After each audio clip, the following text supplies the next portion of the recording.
voto que já era um voto, por natureza política, na verdade, excludente. Nesse primeiro momento, que é aquele momento ainda da colônia, né, lá em 1824, né, você sabe, a nossa primeira Constituição, o sufrágio ele era o sufrágio que era o sufrágio que a gente chama de sufrágio censitário, ou seja, já era excludente para pessoas vulneráveis, só abrangia aquela teoria francesa de cidadãos ativos. Apenas os cidadãos ativos podiam votar. E é por isso que eu começo aí. Essa teoria de cidadãos ativos, ela veio importada da Revolução Francesa ainda, né? Era algo que se utilizava naquele momento, e que abrangia apenas os homens livres. Então, o nascimento da nossa constituinte, né? A primeira constituinte, digamos assim, que nós tivemos, já importava essa teoria. Então, as mulheres eram consideradas cidadãs passivas, ou seja, essa nomenclatura adotada na França, que veio para cá, para o Brasil, junto com a coroa portuguesa, significava que as mulheres elas poderiam, né, nós mulheres, usufruir direitos civis, como, por exemplo, receber a herança, né, que sempre se recebe, mas a gente não podia exercer uma opinião sobre assuntos políticos, porque nós não éramos cidadãs ativas, nós éramos cidadãs passivas. E aí vem toda aquela história, aquela crítica sobre o próprio conceito do que é ser cidadão, que traz, na verdade, o estereótipo masculino aí por trás. Né? Então, nós, enquanto mulheres, não participávamos militarmente, por exemplo, dos interesses soberanos do Brasil. Então, por causa disso, também não teríamos capacidade, inclusive, para opinar sobre decisões de interesse público. E isso veio caminhando ao longo da história com várias tentativas femininas de tentar ser implementada, ou pelo menos uma ideia feminina no debate político, mas, na verdade, como vocês sabem, apenas em 1932 nós conseguimos isso.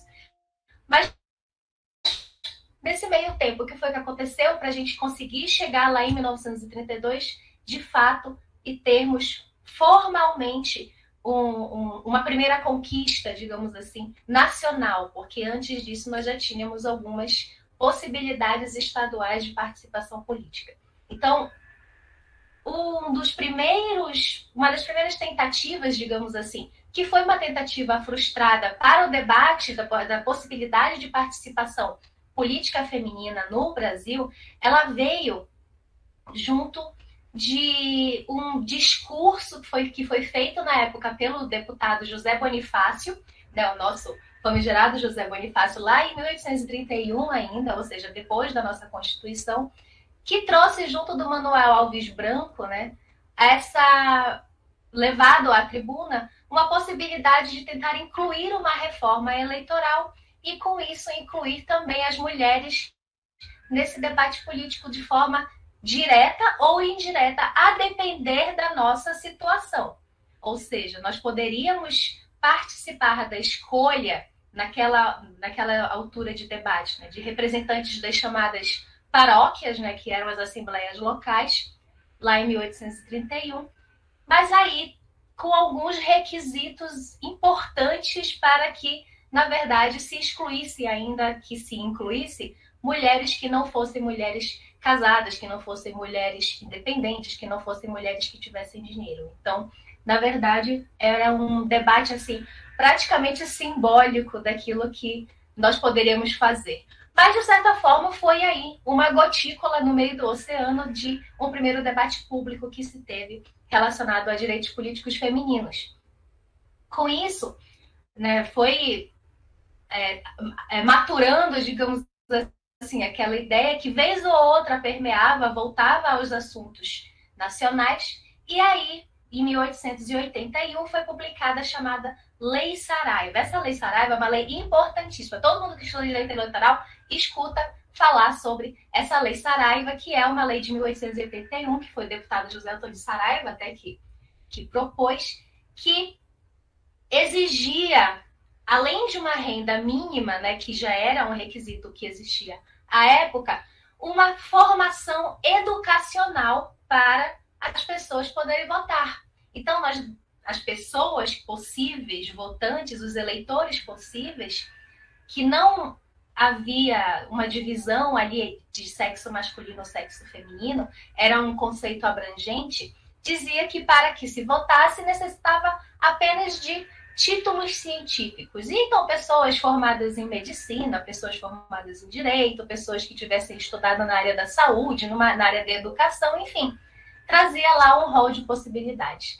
E a gente que é do direito sabe que se tem uma lei que traz ambiguidade, se tem uma lei que traz uma lacuna, se tem uma lei que nos dá uma possibilidade de interpretação de um direito fundamental para além daquilo que existe naquele contexto, a gente vai atrás dessa interpretação enquanto juristas. E não foi diferente com a Lei Saraiva. Muita interpretação hermenêutica mesmo que eu estou falando surge, e aí os implementadores dessa lei começam a defender que ela incluía mulheres.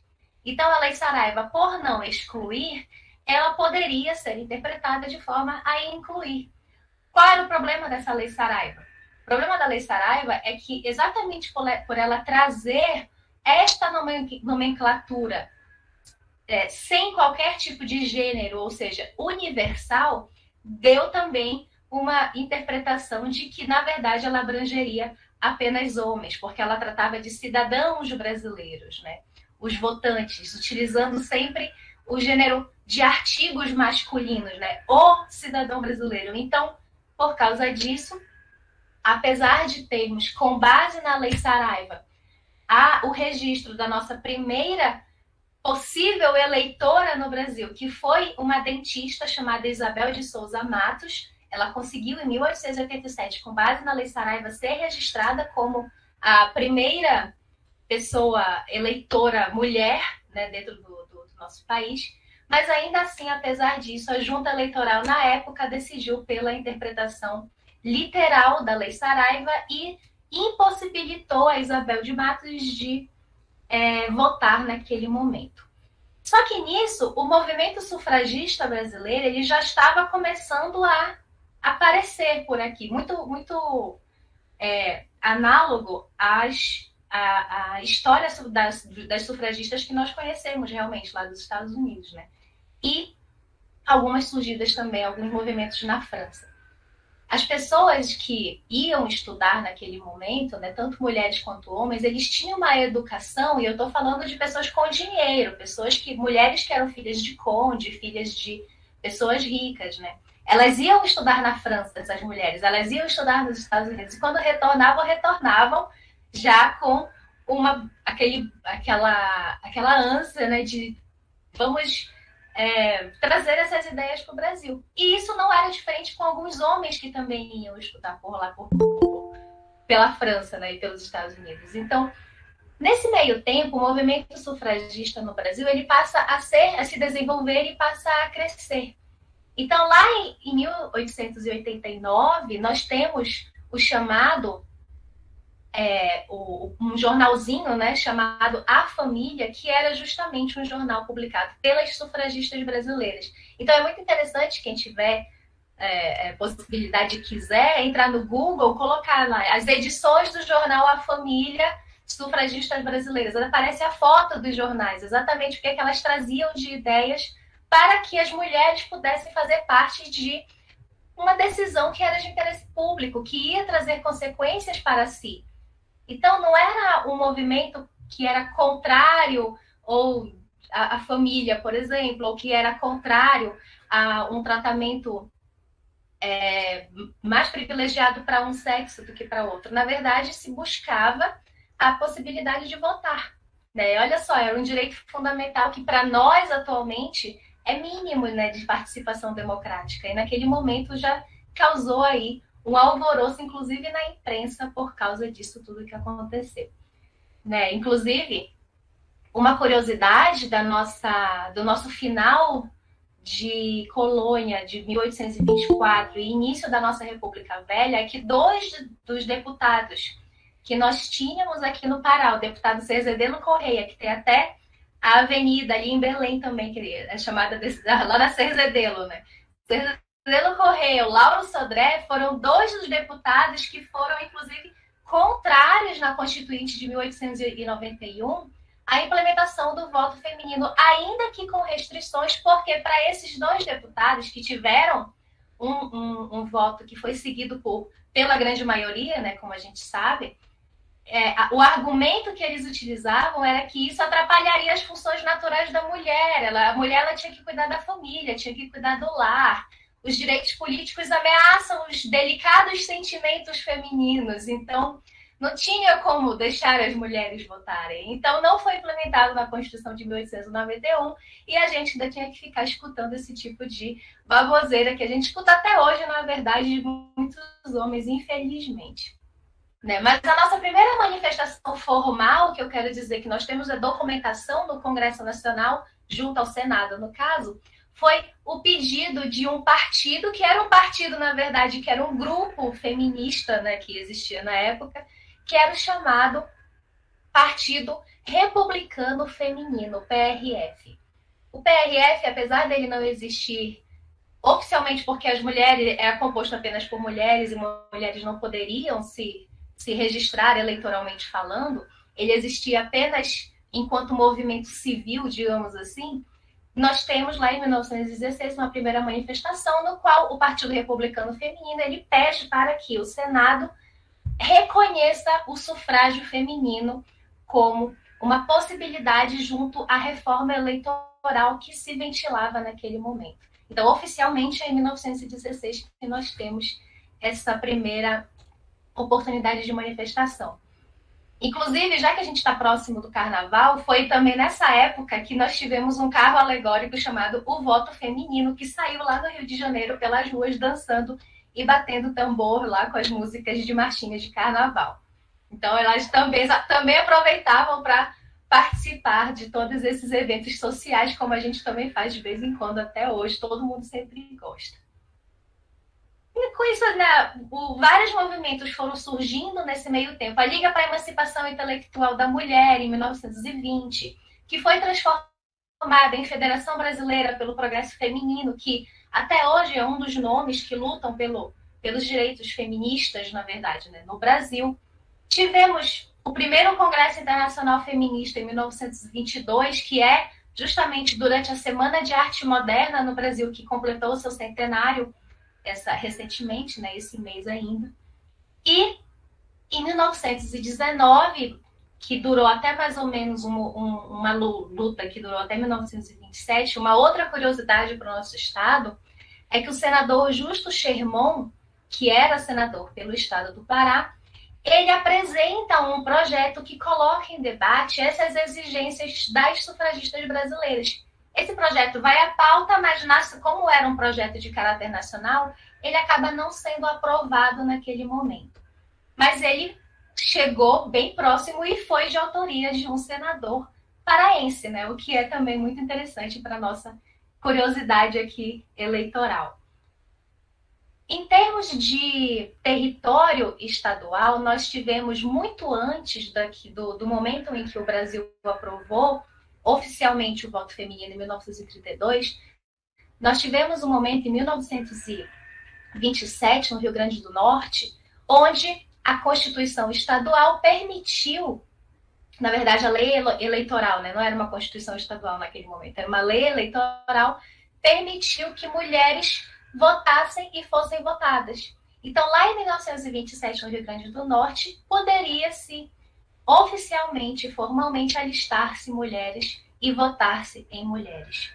Com isso, né, em 1928, nós tivemos a primeira prefeita eleita do Brasil na cidade de Lages, no interior do Rio Grande do Norte, que é a Alzira Soriano. A Alzira Soriano, portanto, foi a nossa primeira prefeita brasileira, a quem tanto devemos por trazer essa representatividade feminina e tentar trazer essa identidade feminina também para os direitos políticos, para nós enquanto eleitoras também.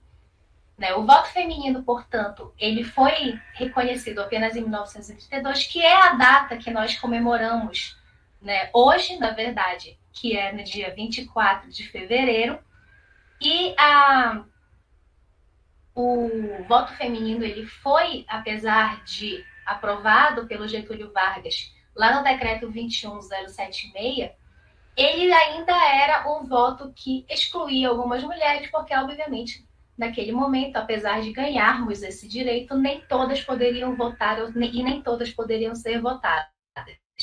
Apenas teriam possibilidade mulheres casadas com a autorização dos maridos ou viúvas com sua renda própria. Então, nós tínhamos, na verdade, esse requisito que já barrava uma boa parte aí das mulheres com relação a exercer esse direito. Né? Nós temos, a partir de 1932, várias mulheres que, já participando desse movimento sufragista brasileiro, né, ao longo da história, foram aquelas que acabaram tomando a frente para se candidatar, foram tomando a frente para chamar a todas para que participassem desse momento histórico que era tão importante. Então, uma das mulheres que nós temos também que lembrar sempre é a Berta Lutz. Berta Lutz, ela foi uma das deputadas federais, a nossa primeira deputada federal eleita em 1936, mas ela tem uma história muito importante, porque ela foi uma das mulheres que fundaram aquele grupo feminista das sufragistas no Brasil. Ela foi uma das mulheres, porque ela era professora, a criar uma escola que se dizia justamente uma escola intelectual para a formação de mulheres que pudessem participar da política. Então, ela lutava muito ativamente por isso no Brasil. E ela contava com alguns nomes no Senado, com alguns nomes no Congresso, né, que na verdade eram os deputados, os senadores e alguns intelectuais da época, que conseguiam, né, que ao escutá-la levavam algumas das suas ideias. Isso, Ana Chao, ela já conhece a Berta Lutz. Levavam essas ideias para as tribunas, né? Então, a Berta Lutz, ela foi uma das precursoras aí dos nossos direitos. Uma curiosidade é que, além do nome da Berta Lutz, que nós temos sempre que lembrar, nós temos de forma muito importante, e isso é uma crítica que leva até hoje, na verdade, quando nós formos analisar a participação das mulheres na política, é que em 1933 nós temos a primeira mulher negra a participar de um movimento político no Brasil e a entrar na política brasileira de forma oficial.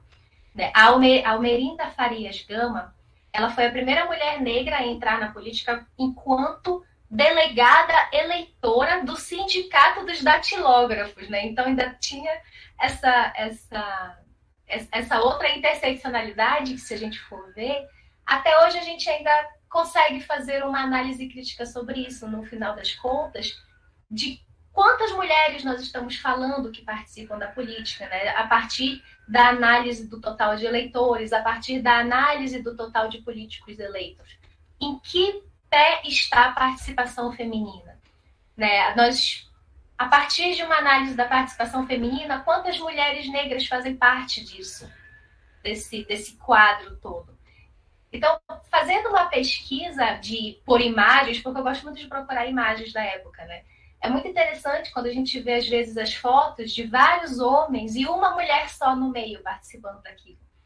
E meio que até hoje isso não muda. São pouquíssimas as mulheres, se a gente for pensar em comparação a dados, que realmente participam disso. Né? Em 1965, o Código Eleitoral, né, sofreu uma reforma e aí o voto feminino e o voto masculino foram igualados, ou seja, não havia mais aquelas restrições todas que existiam em 1932. E aí, como a gente sabe, em 1988, né, houve uma extensão do direito de voto de homens e mulheres analfabetos que podem também se alistar enquanto eleitores, se assim desejem. E isso a gente pode também trazer um ponto a se refletir futuramente, que traz também a questão das mulheres indígenas. Porque se nós estávamos falando de mulheres analfabetas e homens analfabetos, aonde entram os indígenas nesse momento? Nós sabemos que existem lideranças indígenas que, se nós formos analisar pela história, ficaram por muito tempo também excluídas de toda essa situação. Mas nós temos uma média que foi estudada e apresentada pelo IBGE, de que o eleitorado brasileiro é composto de 52,6% de mulheres. É mais da metade. Mas quando a gente faz uma comparação no parlamento nacional, só 15% são mulheres. Então, apesar de sermos uma maioria eleitora, ainda somos 15% de representações femininas. Por isso é tão importante nós termos mulheres que façam parte da política conversando conosco e que nós, enquanto mulheres, também votemos em mulheres em todos os pleitos eleitorais para termos essa representatividade e termos também uma identidade e, portanto, uma pessoa que lute, né? Uma mulher que lute por nossos direitos e por tudo que precisamos em espaços de poder, que é um conceito de cidadania que abranja, portanto, todas as diferenças que nós encontramos. Né? Como eram apenas 10 minutos, eu tentei falar e trazer alguns pontos importantes para que a gente compreenda o que passamos até chegarmos aqui. E para pensar que, na verdade, a gente ainda tem muito a evoluir, temos muito a fazer. E isso também está em nossas mãos enquanto, agora, depois de todo esse tempo, eleitoras plenas e, portanto, detentoras de direito político. Então é isso, doutora Jaqueline, agradeço novamente e passo a palavra para vocês. Obrigada, doutora, pela brilhante palestra, realmente foi muito esclarecedor a gente ter conhecimento desse contexto histórico, né? E valorizar cada vez mais cada conquista, as conquistas que já temos e as conquistas que temos que persistir por elas, né? Então, muito obrigada pela sua palestra, brilhante palestra. Eu chamo agora a nossa próxima palestrante, a doutora Cristina Lourenço. Ela vai falar um pouco sobre o processo eleitoral dentro da OAB e sobre a paridade de gênero. Doutora Cristina Lourenço, passo a palavra à senhora. Olá, boa tarde a todas e todos que estiverem aí nos ouvindo. Eu quero primeiro saudar aqui a Jaqueline, presidente da CMA, que está aqui presidindo esse evento. Também a Juliana, da ESA, sabe que a gente sai da ESA, mas a ESA não sai da gente. Quem é professor sabe disso, é a escola superior, a gente não tem como. As vereadoras Adriana Almeida e Alba Leal, que estão aqui comigo também para a gente conversar um pouco sobre esse tema. Não posso deixar de mandar um abraço para a minha vice-presidente, a Pânia Monteiro, que não pode estar aqui, mas é uma referência feminina para nós aí em Santarém. A minha sempre primeira-dama de Santarém, Ana Cláudia, minha querida amiga, queridíssima. E um abraço carinhoso ao nosso presidente, Ítalo Melo, que eu não posso deixar de falar nele, apesar de ser um encontro de mulheres, já que nós temos aí o nosso presidente Ítalo Melo. Bom, e aí depois de tudo que a Juliana falou, a gente vai pensar, e qual é o nosso paralelo dentro da OAB? Ele chega a ser quase crítico como tal. Porque a gente está falando de toda essa história que a Juliana vem trazendo, a gente tem hoje 77 milhões de brasileiras, né, que formam esse eleitorado, 53%, portanto, de eleitorados mulheres. Só que isso não reflete a realidade da ocupação dos cargos, por exemplo. A gente tem 2 vereadoras aqui, mas pelos números que a gente tem, só tivemos 9.196 vereadoras eleitas, 16%. Sendo que 900 municípios não teve nenhuma mulher vereadora eleita. Sem falar de números de prefeitas, de capital a gente só tem uma, nós temos vários municípios que não têm prefeitas mulheres. Então, apesar da gente ter essa representação de eleitorado que representa muito mais da metade, a gente não tem isso refletido na ocupação desses cargos. E isso acontece também na OAB. Nós temos aí também 90 anos de história da OAB, então estamos aí falando de um período que ele vai se equiparar, e dentro desse período, até a última eleição, nós tivemos 10 mulheres que foram presidentes de seccionais. Então, veja, em 90 anos de história, você ter 10 mulheres, considerando que você tinha eleições que eram de bi, agora trienal, então você tem uma larga escala de pessoas aí nessas cadeiras. E você teve 10 mulheres. O Pará, inclusive, foi o único que teve 2 mulheres presidentes, a doutora Avelina e a doutora Ângela. Então, nós somos a única seccional que tivemos 2 mulheres sentadas na cadeira. Temos, inclusive, seccionais que nunca tiveram mulheres. E neste último pleito, depois dessa virada de chave, porque a gente começa trabalhando lá atrás ainda, lá em 2013, 2012, com a questão das cotas, implementação de 30% de cotas dentro do sistema OAB, para a gente poder falar efetivamente de uma certa concorrência leal, né, entre mulheres e homens. Então, a gente tem que ter chapas aí que incluam 30% de mulheres. E no último pleito, pela votação ocorrida no final de 2018, de 2020, a gente teria que em 2020 ter um pleito com 50% de mulheres ocupando todos os cargos. E com essa virada de chave, evidentemente, nós tivemos mais candidatas mulheres do que o que tinha acontecido, mas ainda não superando o número de homens que concorrem, e ainda assim tivemos 5 mulheres eleitas. Então, veja, a gente está falando de 90 anos de tradição em que a gente tem 10 mulheres eleitas. E um ano, com a virada de chave da paridade, nós elegemos 5. Elegemos em São Paulo, primeira mulher, elegemos lá em Santa Catarina, a Cláudia, elegemos na Bahia, a Dani, elegemos no Mato Grosso, com a Gisela, e elegemos também no Paraná, a Marilena. Então, nós temos 5 mulheres que efetivamente vão agora estar presidindo as seccionais. Se a gente falar um pouquinho do momento anterior, nesse triênio anterior a esse que se sucede, eu de 2019 a 2021, eu fui vice-presidente da OAB do Pará, e nessa época, nesse triênio 2019-2021, nós éramos 19 vice-presidentes. Nós éramos mais mulheres ocupando a vice-presidência do que homens ocupando a presidência.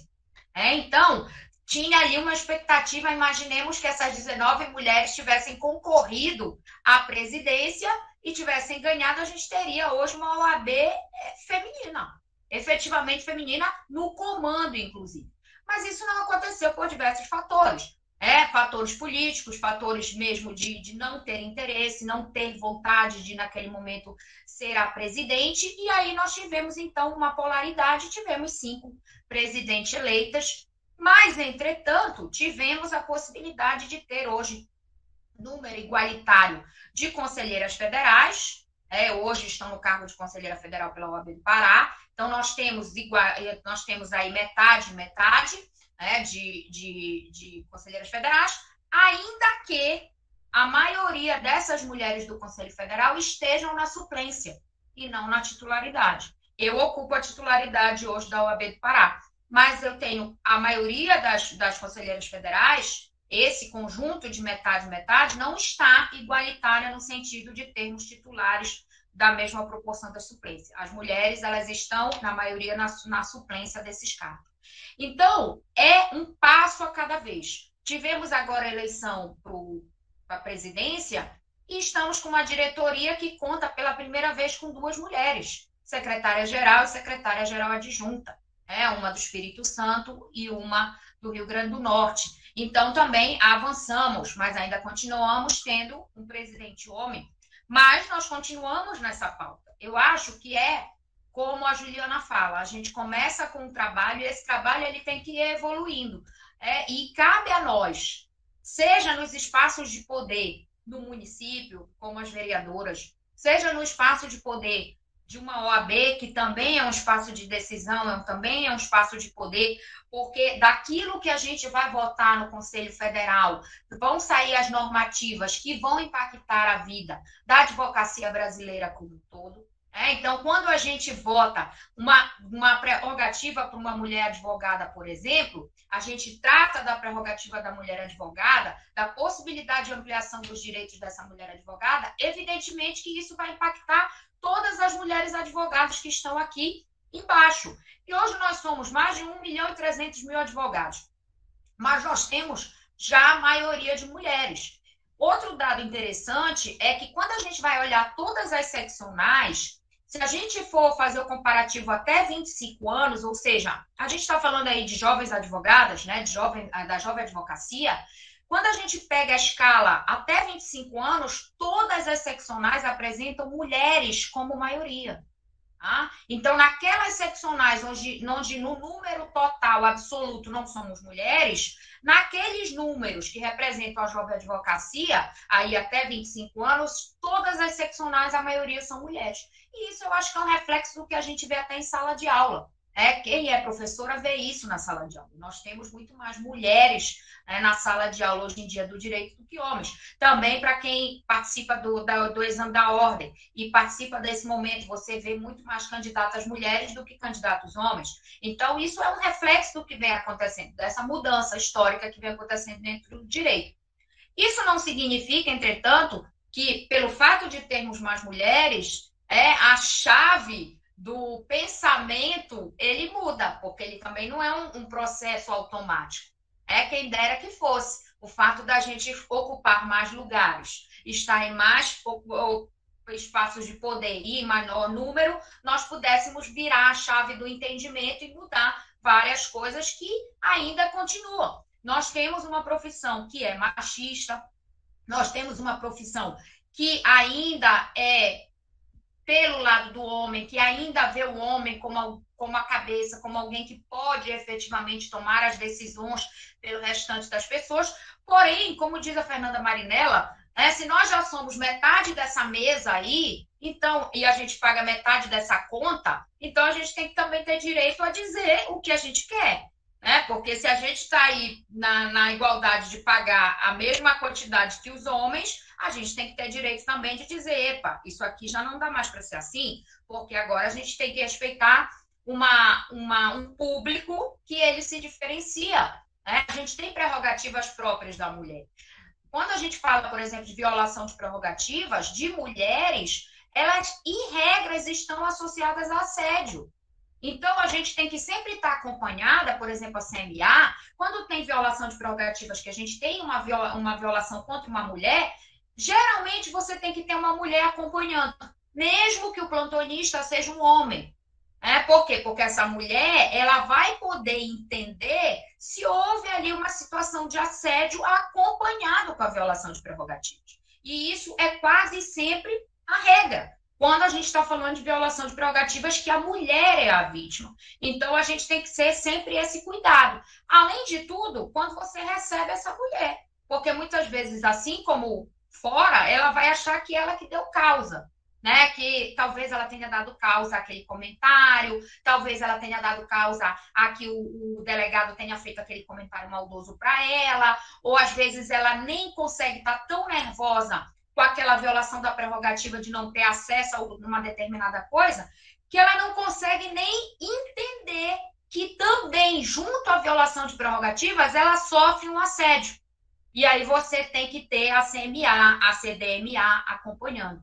Então, essa evolução que acontece na sociedade, ela é uma evolução que ela acontece dentro do sistema da OAB. E tem que acontecer. Porque se nós somos maioria, nós temos que também estar nesses espaços de poder, decidindo situações que vão impactar não só homens, mas também mulheres. E, querendo ou não, nós temos as nossas especificidades. O homem, muitas vezes, ele não precisa se preocupar com quem ele vai deixar a criança se ele vai para uma audiência.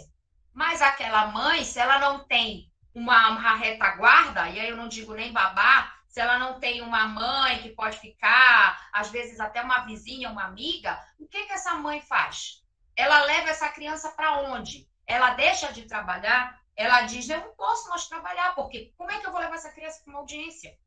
Quantos casos de mulheres nós temos que eram advogadas e depois que tiveram filhos abandonaram a profissão porque não tinham retaguarda que pudessem proporcionar a ela que ela continuasse o trabalho posteriormente. Então, isso quem vai ver? Um homem vai ver isso? Não. Quem vai ver isso, quem vai poder entender o lado dessa mulher que teve filho, que não tem uma retaguarda e que, portanto, eu como OAB preciso pensar políticas para que essa mulher retorne para a advocacia e retorne com possibilidades reais de trabalho, somos nós mulheres. É uma vice-presidente, é uma conselheira federal, são as conselheiras, são as advogadas, é a CMA, é a ESA. Não é porque é simples. O homem ele pode se solidarizar conosco. mas ele jamais vai sentir as nossas dores, porque ele não é mulher. Então, ele pode se solidarizar. Olha, vocês têm razão, realmente, nós temos que fazer isso, temos que fazer um fraudário, temos que ter isso, temos que ter uma creche, mas ele jamais vai entender o que efetivamente significa isso. Você ter que abandonar, né, a sua carreira porque você não tem uma retaguarda. Porque se você pudesse, você teria a possibilidade de contar. Então, veja, quantas situações nós temos de mulheres que precisamos resgatar para a OAB, que abandonaram a profissão porque tiveram filho, casaram, desistiram, acharam que não tinham como compatibilizar e que agora até desejariam retornar ao OAB, mas estão procurando uma forma de retornar. Nós precisamos pensar nessas mulheres. Essas mulheres precisam voltar para a OAB. Essas mulheres precisam voltar para a advocacia. Elas precisam saber que é possível se incompatibilizar a profissão que elas escolheram com ser mãe, com ser esposa. Eu tenho um filho de 3 anos. Eu estava grávida na eleição, lembra, Ana? Em 2019, meu filho nasceu em 2018, em julho de 2018. Eu pari em julho e depois eu fui fazer campanha. Eu ia para os lugares que eu podia bater e voltar. Eu ia de manhã, voltava à noite. Lembra, Cláudia? Eu pegava o avião, ia de manhã, voltava à noite. Mas onde eu chegava, diziam assim, com quem tu deixaste teu filho? Com o pai. Ele tem pai. Mas com certeza não perguntariam isso para o meu marido, né? Se fosse ele chegando. Então, quer dizer, tu não acabaste de ter filho, teu filho não nasceu, agora nasceu. E como é que tu tá aqui?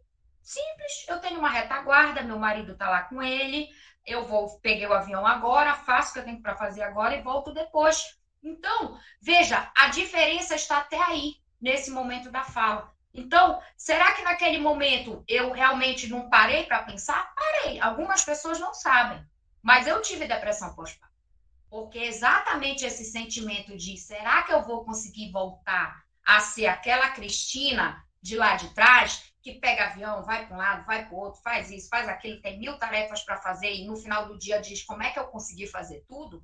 Porque eu olhava para o meu filho pequenininho e dizia, meu Deus, a minha vida agora é ele, é o meu filho. Então, eu tive esse momento de depressão pós-parto. E isso foi, com o tempo, eu fui vendo que era possível sim. Mas é possível porque eu posso ter uma retaguarda. Eu tenho pessoas que me auxiliam. Então, a gente precisa pensar nessas mulheres que não têm essa retaguarda. E mesmo nas mulheres que têm a retaguarda, mostrar para elas que é possível sim retornar. Hoje, saí da vice-presidência, que me demandava muito, estou no Conselho Federal, preciso viajar para Brasília. Passo 3, 4 dias fora. Fora outros lugares do Brasil, fora o interior do estado, e vou, porque eu sei que eu posso ir, que também me realiza ser mãe e também me realiza ser advogada. Me realiza, eu preciso estar realizada profissionalmente para eu ser uma boa mãe, para eu ser uma boa esposa, para eu ser uma boa mulher, né? Então, é isso que a minha fala quer trazer, gente. Quero dizer para vocês que a gente começa lá atrás trabalhando muito pelo voto, não só para votar, mas ser votada. E isso impacta diretamente onde a gente está hoje aqui, que é a OAB. Nós estamos aqui hoje falando de voto feminino, mas que também impacta dentro do nosso, quando a gente vai falar de pleito de OAB. Você tem condições efetivamente como mulher de se candidatar a presidente? Hoje em dia, você já teve essa vontade ou qualquer outro cargo dentro da OAB? Será que financeiramente nós temos a mesma oportunidade de fazer uma campanha como os homens têm? Isso é outra coisa que tem que ser discutida. Isso na política partidária também é a mesma coisa. Então, são assuntos que a gente precisa efetivamente discutir. Trazer essas mulheres, as mulheres precisam vir para dentro da OAB, saber que é possível e saber que é espaço também de poder, é espaço de ocupar, é espaço de decisão e é espaço principalmente de dar as mãos àquelas mulheres que saíram e querem retornar, ou que estão aqui, mas estão em dificuldades e não sabem efetivamente como devem fazer, como devem estar dentro da OAB. Então, mulheres, somos maioria, precisamos nos dar as mãos e entender que o processo político ele é um processo paulatino, ele é um processo que vai aos poucos se consolidando, mas para isso nós precisamos estar preparadas politicamente, emocionalmente, estudar, estar nos lugares certos, se fazer presente, ocupar espaços, porque é assim que a gente avança na nossa pauta. Obrigada, gente. Parabéns, doutora, maravilhosa palestra, muito deixa a gente entusiasmada, com vontade de crescer, com vontade, né, de progredir, com vontade de ocupar cada vez mais espaços, com vontade de lutar. Obrigada pela sua palestra.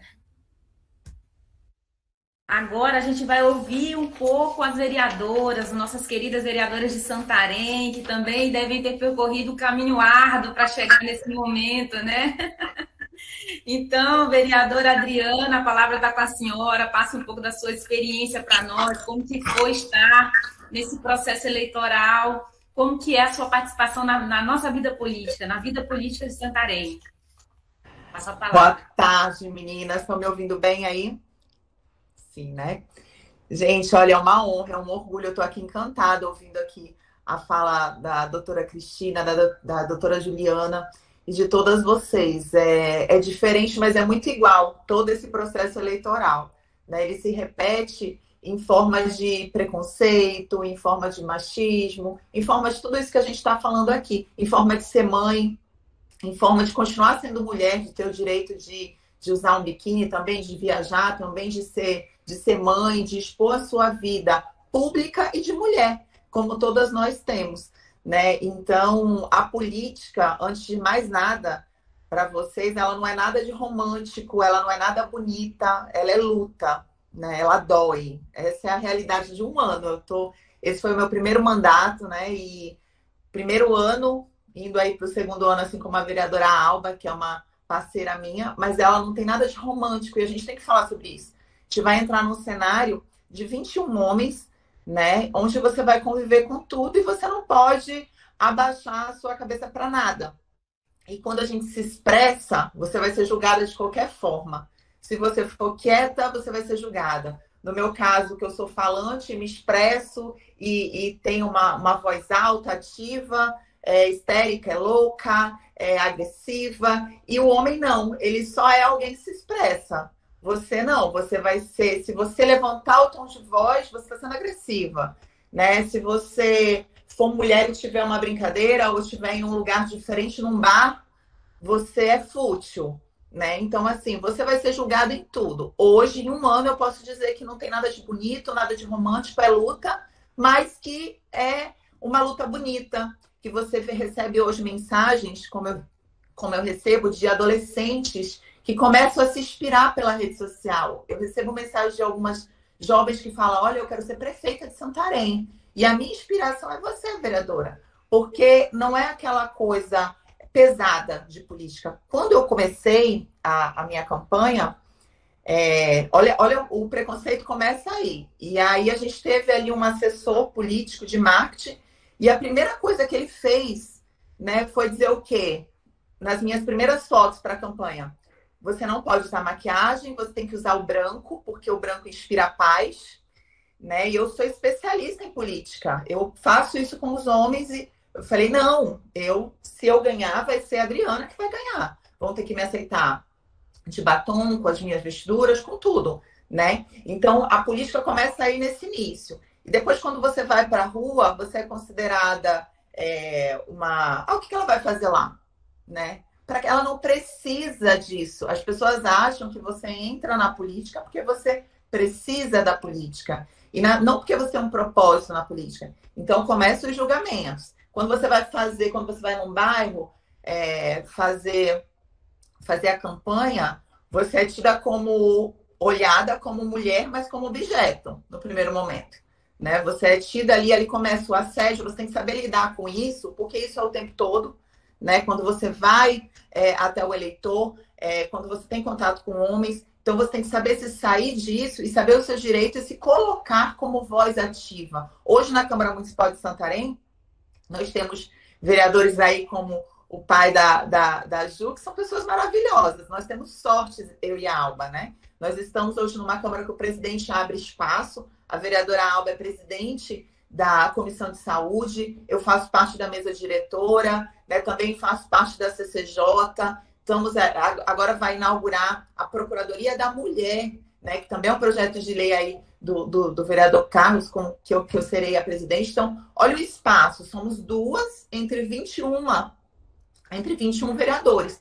Porém, nós temos sorte de estar numa Câmara onde os vereadores respeitam o nosso espaço, nos dão chance de ser ativas, né, de estar ali participando. Só que até que você chegue, depois que você entra, a luta continua, né? E para se eleger também, você vamos falar agora da parte partidária, das cotas, né? Nós também temos aí as cotas dos 30%, questão de horário, na TV você tem os 30% que não acontece. Os partidos, eles te chamam, mas não é para você ganhar, é para você cumprir uma cota, né? Eu costumo falar isso, você é chamada... Quando me procuraram para ser vereadora, o intuito não era que eu fosse a vereadora. O intuito é cumprir uma cota de 30%, né? Então já começa aí o preconceito com a mulher, que muitas mulheres são usadas como laranja e entram ali simplesmente para cumprir, sem expectativa nenhuma, para cumprir. Então, essa lei, ela ajuda, mas ela não garante a cadeira. Ela garante só que as mulheres estarão ali, que o recurso vai vir, que o partido não vai ter problema eleitoral nenhum, mas de maneira nenhuma ela vai garantir a cadeira eleitoral. Então, começa daí também que na nossa sociedade, com esses marcos de espaço, marcar um espaço feminino e manter ele é muito difícil, né? Tanto eu tenho uma forma de me expressar em tudo, em todos os lugares. Isso, no campo da política, eu falo que é uma defesa, e graças a Deus que eu aprendi isso com a vida. Porque eu falo, eu me expresso, é a minha opinião, eu brigo, eu luto, depois eu vou lá e abraço novamente, vamos sentar aqui. E na política isso é o tempo todo. A gente não para. E tem dia que a gente desanima, né? Como todas vocês aí, eu também sou mãe, tenho filho pequeno, tenho que levar na escola cedo, tenho que buscar, tenho que ficar olhando o horário da sessão, porque o menino está saindo do reforço, tem prova no outro dia. E mesmo assim, a gente consegue ver aí a participação tanto da vereadora Alba quanto a minha lá, muito ativa, né? Participativa. E você vê que apesar de tudo isso, de todo esse esforço, de matar um leão por dia, ainda fritar, cozinhar e servir, ainda somos julgadas muito mais do que os homens. Atacadas em rede social, né? Por nada, atacadas por nada. Mesmo quando você faz algo bom, as pessoas vão te atacar. Mesmo quando você quando você está fazendo o seu papel. Então, isso é o que você tem que se acostumar e passar para as mulheres que querem entrar na política a realidade, que não é nada de conto de fadas, que é uma luta para entrar, para se manter e para continuar. Mas que é bom, porque a gente está demarcando um espaço ali dentro que é nosso. Como a Ju maravilhosamente explicou, a luta que essas mulheres tiveram para conseguir esse espaço não foi fácil. E hoje a gente tem. Embora hoje a gente tenha 513 deputados federais e 77 são mulheres. Temos 21 cadeiras na Câmara Eleitoral de Santarém, 2 são mulheres, mas já é um avanço. Na outra candidatura, nós tivemos uma mulher. Hoje temos 2. Quem sabe, na próxima teremos mais. E eu vejo hoje esse incentivo da rede social, a política já está diferente, a política está mais leve, né? A política está mais para os jovens também, para as mulheres. Nossa, a vereadora Alba tá, a vereadora Adriana tá, eu acho que eu vou me candidatar ano que vem também. Eu também posso, né? Ela também é mãe, ela também tem outra profissão, então eu também posso. Mas não vamos dizer que as cotas é uma garantia ou que você vai ter ajuda de partido ou que você vai ter ajuda de alguém para isso.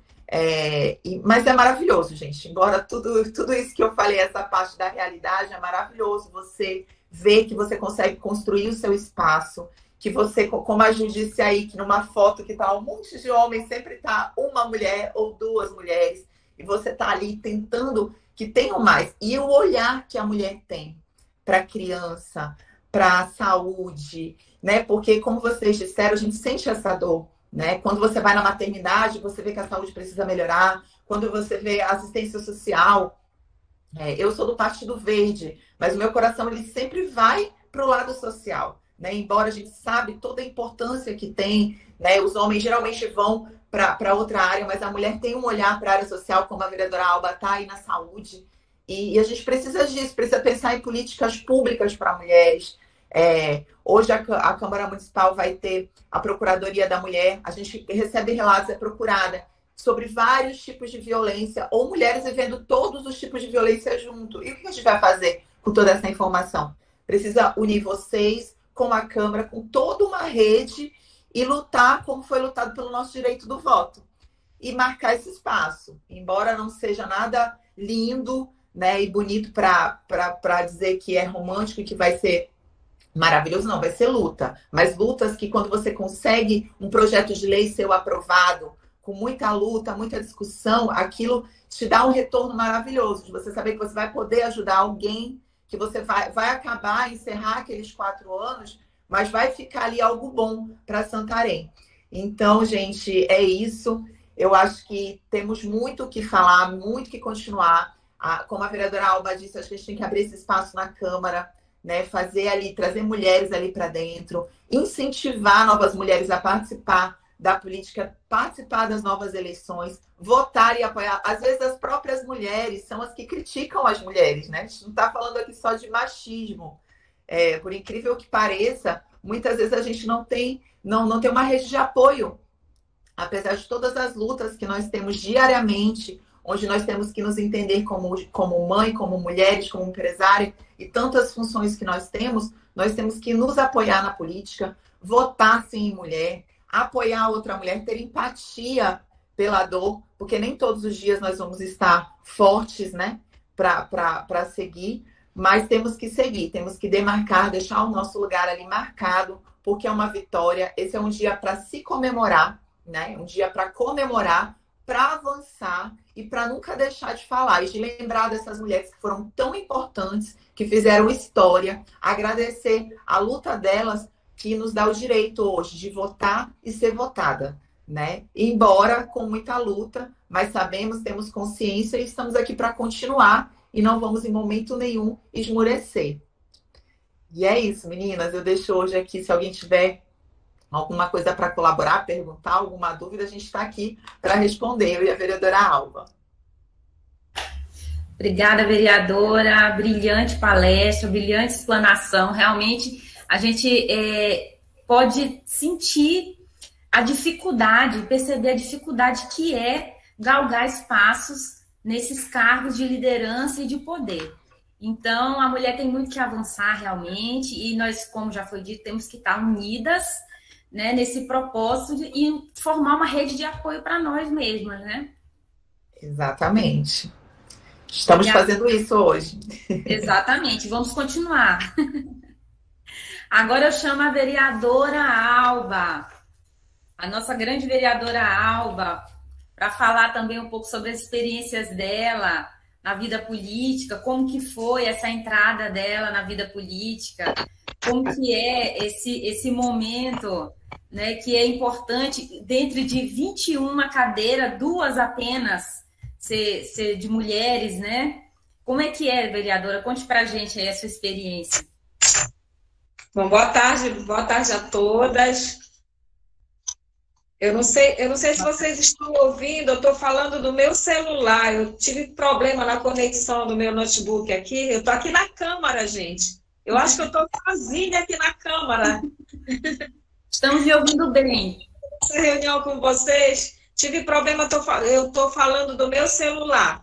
Mas eu gostaria de cumprimentar a todas, com muita honra, falar para vocês que, além de vereadora, sou enfermeira de formação, estou vereadora, mas sou enfermeira de formação há 20 anos. Sou mãe de advogado também, acabou de passar na prova da ordem, acabou de se formar e passar na prova da ordem, muito orgulhosa.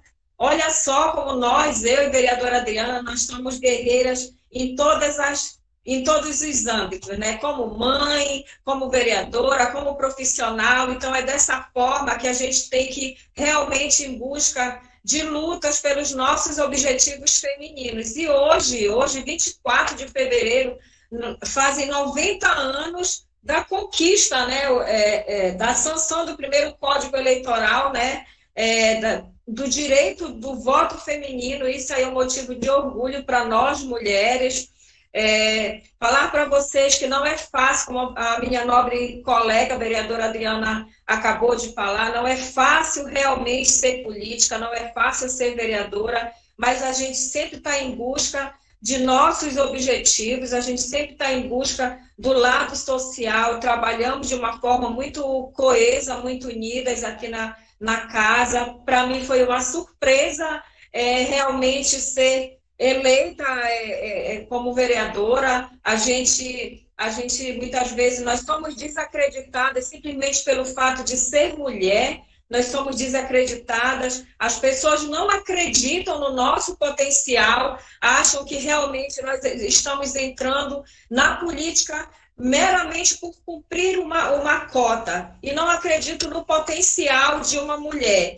Aí a gente já tem o preconceito feminino dentro da política, porque as próprias mulheres muitas vezes não querem votar em mulher por não acreditarem no potencial, por não acreditarem que a mulher ela é capaz de muitas experiências exitosas dentro da nossa sociedade. Então, esse preconceito, a gente muitas vezes nós enfrentamos no dia a dia, mas nós enfrentamos de cabeça erguida aqui nessa casa, a gente enfrenta de cabeça erguida, nós temos que nos posicionar em algumas situações, principalmente no que se refere à nossa classe feminina. A gente tem que sempre estar se posicionando.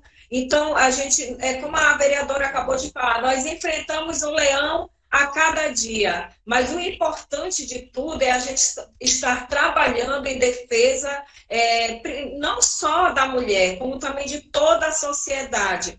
Agora, o importante, como já foi falado pela doutora Cristina e pela doutora Juliana, que a mulher, ela sempre, em alguns momentos, no Brasil, a mulher, ela vem ganhando espaços, mas ela não está realmente, ela ainda passa por alguns preconceitos em relação a esses espaços. Nós já temos mulheres juízas, temos mulheres deputadas federais, estaduais, mas ainda é muito pouco, A gente precisa ter uma amplitude desses espaços e a gente precisa ganhar não a confiança e não a credibilidade. As pessoas precisam entender que a mulher, ela tem a inteligência para ela, com certeza, ela dar seguimento a qualquer trabalho, A vereadora Adriana, ela falou agora que vai ser implantado no dia 8 de março, no Dia da Mulher, no Dia Internacional da Mulher,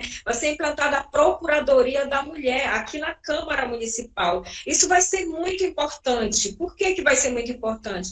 É a única coisa que está faltando para completar a rede de assistência à mulher aqui no município de Santarém. Era só isso que estava faltando. Então, essa procuradoria, que por acaso vai ser a nossa presidente, a minha colega vereadora Adriana aqui, que vai assumir com muita honra essa função, esse cargo aqui. Então, mas com certeza eu vou estar à disposição também, porque a gente sempre tem que trabalhar unidos, tanto eu como os novos vereadores, os nossos colegas aqui. Isso vai ser muito importante, porque a Procuradoria vai estar em defesa dos direitos da mulher.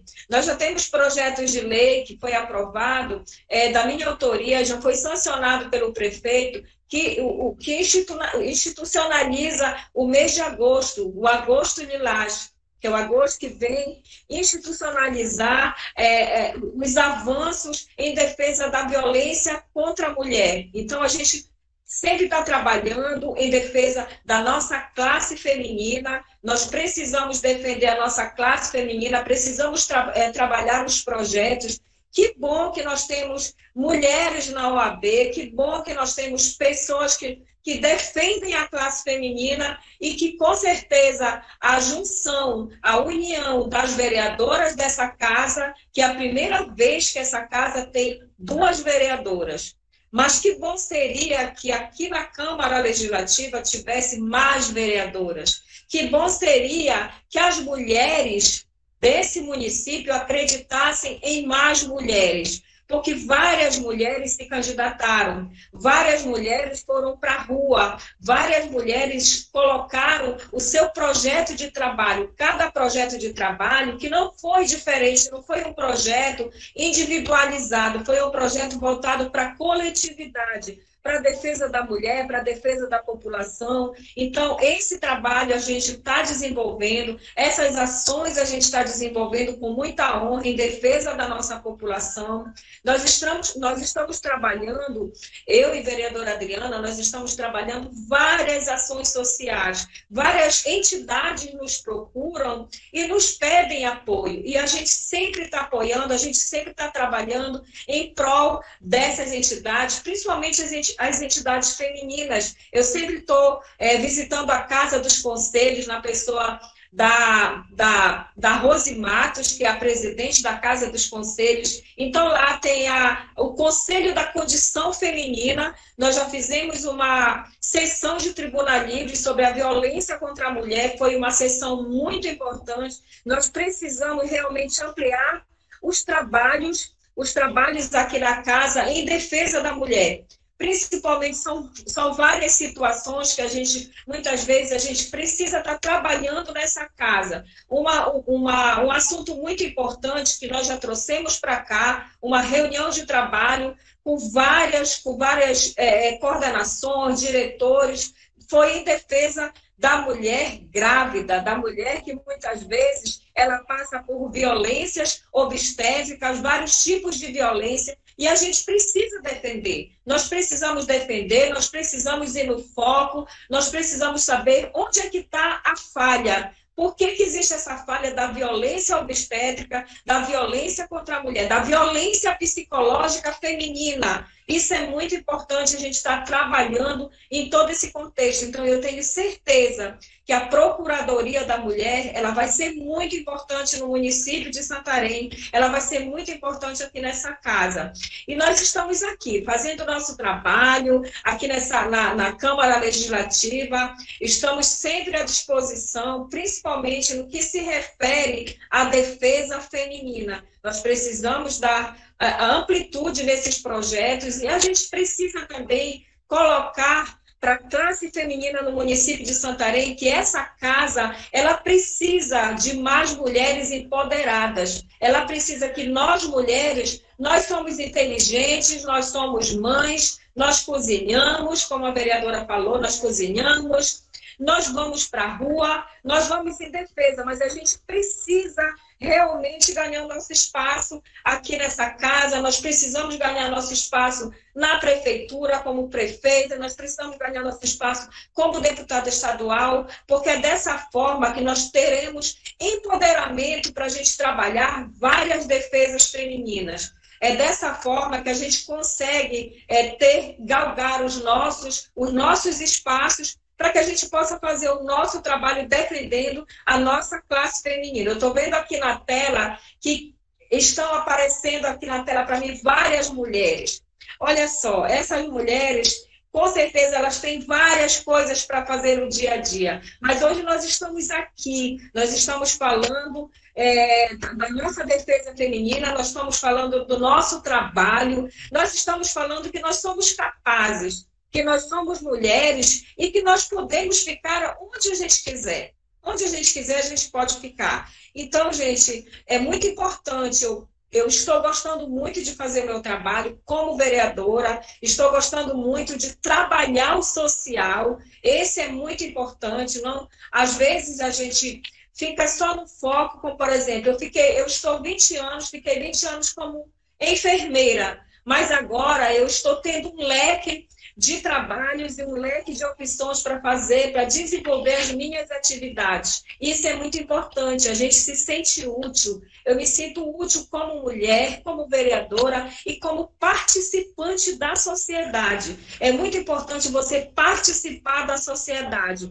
Porque não adianta você ficar na sua zona de conforto e bem do teu lado tem alguém precisando de você, precisando de um apoio psicológico, tem uma mulher que está precisando do seu apoio e que precisa que você realmente chegue até ela e que você tire muitas vezes o foco de uma violência dentro de casa, que você muitas vezes direcione ela para outra situação. Então, esse trabalho a gente está fazendo com muita honra, graças a Deus, nós não paramos, a gente sempre está trabalhando, sempre está levantando as nossas demandas. Nós sofremos preconceito em qualquer lugar, desde quando a gente se candidata ao cargo eletivo, né, ao cargo público, nós já entramos sofrendo preconceito, que a gente não é capaz, que a gente não vai conseguir, que muitas vezes nós não temos inteligência e sabedoria para dar seguimento num cargo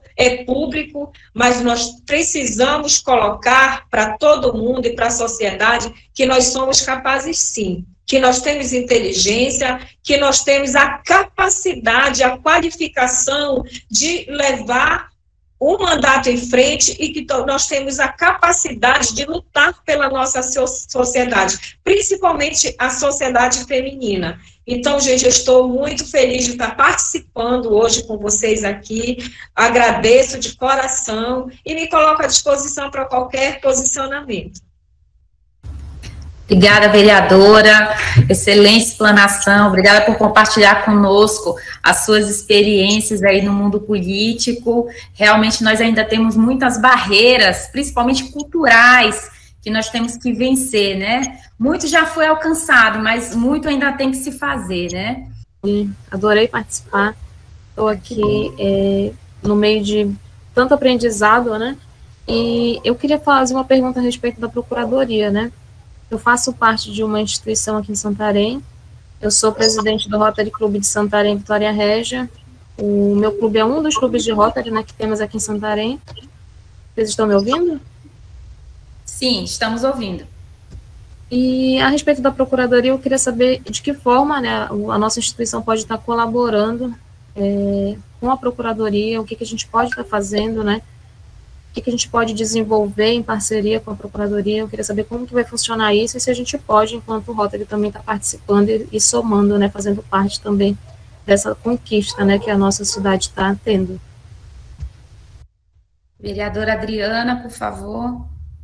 Oi, Gisele. Olha, muito com certeza, tá?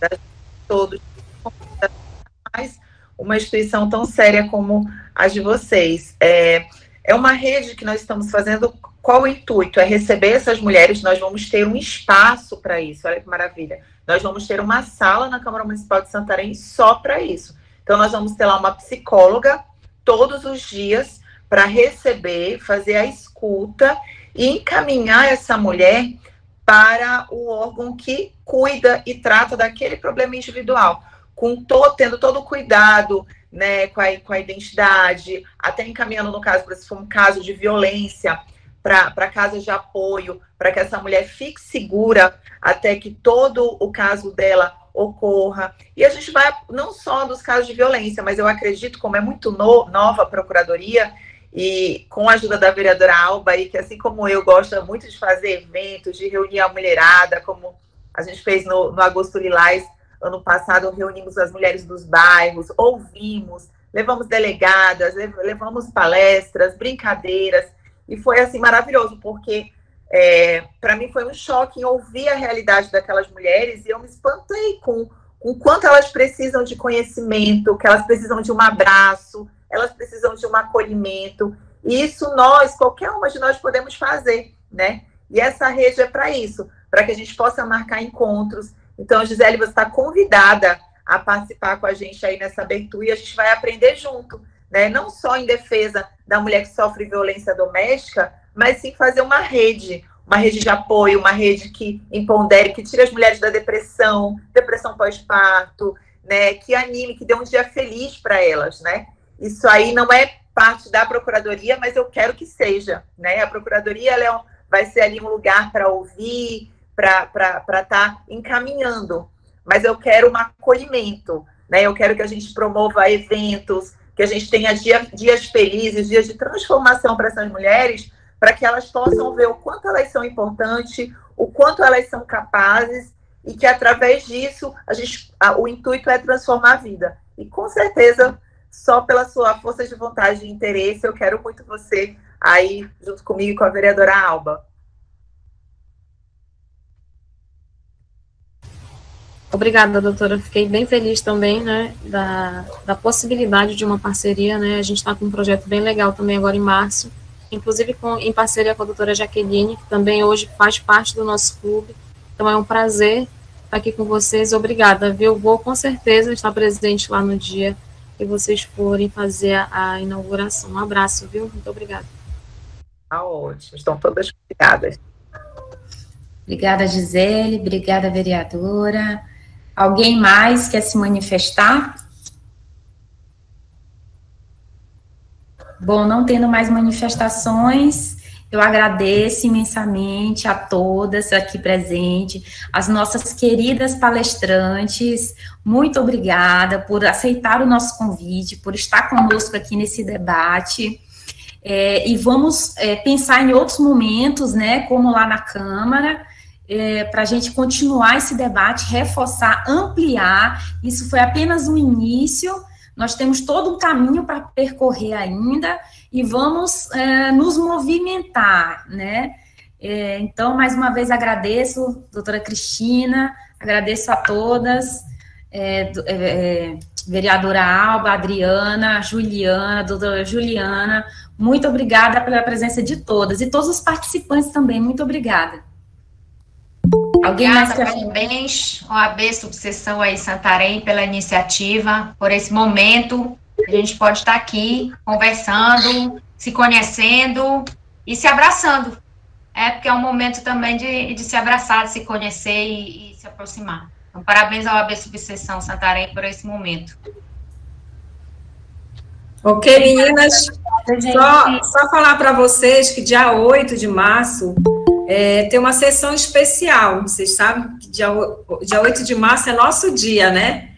Aqui na Câmara, então tem, além da inauguração da Procuradoria da Mulher, tem a sessão especial, tá? Então, eu gostaria muito, assim, que vocês estivessem presentes na inauguração aí da Procuradoria da Mulher, nossa colega vai estar assumindo a presidência aí da Procuradoria, toda a parceria é muito bem-vinda, como a gente, eu acho que ela não está mais, a Gisele Castro, né, Gisele, acabou de falar. Então, é muito importante a parceria de todos, a gente precisa realmente fazer a Procuradoria funcionar plenamente, eu tenho certeza que a partir do momento da inauguração e que realmente seja colocado a importância da Procuradoria da Mulher, a gente não vai ter tempo, né, vereadora, aqui nessa casa.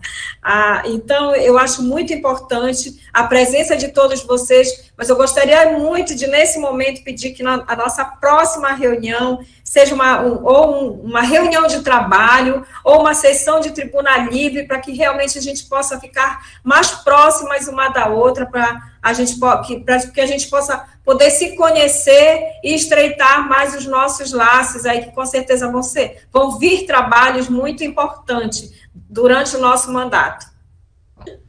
Um abraço a todas, meninas. Um abraço, vereadora. Tchau. Tchau, gente. Obrigada.